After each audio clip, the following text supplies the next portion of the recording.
എല്ലാവർക്കും പുതിയൊരു വീഡിയോയിലേക്ക് സ്വാഗതം. നമ്മളെല്ലാവരും ആകാംക്ഷയുടെ കാത്തിരുന്ന KAS-ൻ്റെ വിജ്ഞാപനം മാർച്ച് 7-ാം തീയതി പ്രസിദ്ധീകരിക്കുന്നതാണ്. 2026 ഫെബ്രുവരി 6-ന് ലിസ്റ്റും പ്രസിദ്ധീകരിക്കുമെന്നാണ് ഇപ്പോൾ PSC അറിയിച്ചിരിക്കുന്നത്. പ്രാഥമിക പരീക്ഷയും അന്തിമ പരീക്ഷയും അഭിമുഖവും പൂർത്തിയാക്കിയിട്ട് 2026 ഫെബ്രുവരി 16-ന് റാങ്ക് ലിസ്റ്റ് പ്രസിദ്ധീകരിക്കും. KAS തിരഞ്ഞെടുപ്പിന് ഒറ്റഘട്ടമായിട്ട് 100 മാർക്ക് വീതമുള്ള 2 പേപ്പർ അടങ്ങിയ പ്രാഥമിക പരീക്ഷ 2025 ജൂൺ 14-ാം തീയതി നടത്തും. 100 മാർക്ക് വീതമുള്ള 3 പേപ്പർ അടങ്ങിയ അന്തിമ വിവരണാത്മക പരീക്ഷ 2025 ഒക്ടോബർ 17, 18 തീയതികളിൽ നടത്തും.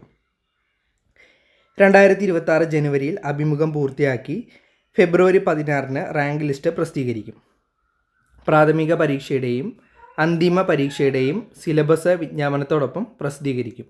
കഴിഞ്ഞ തവണത്തെ KAS തിരഞ്ഞെടുപ്പിൻ്റെ സിലബസാണ് പ്രാഥമിക അന്തിമ പരീക്ഷകൾക്ക് തീരുമാനിച്ചിട്ടുള്ളത്. പ്രാഥമിക പരീക്ഷയിലും അന്തിമ പരീക്ഷയിലും ഇംഗ്ലീഷ് ചോദ്യത്തോടൊപ്പം മലയാള പരിഭാഷയും ഭാഷാ ന്യൂനപക്ഷങ്ങൾക്ക് തമിഴ്, കന്നഡ പരിഭാഷയും ലഭ്യമാക്കും. ഉദ്യോഗാർത്ഥികൾക്ക് ഇംഗ്ലീഷിലോ മലയാളത്തിലോ, ഭാഷാ ന്യൂനപക്ഷങ്ങൾക്ക് ഇംഗ്ലീഷിലോ തമിഴിലോ കന്നഡയിലോ ഉത്തരം എഴുതുവാൻ സാധിക്കും.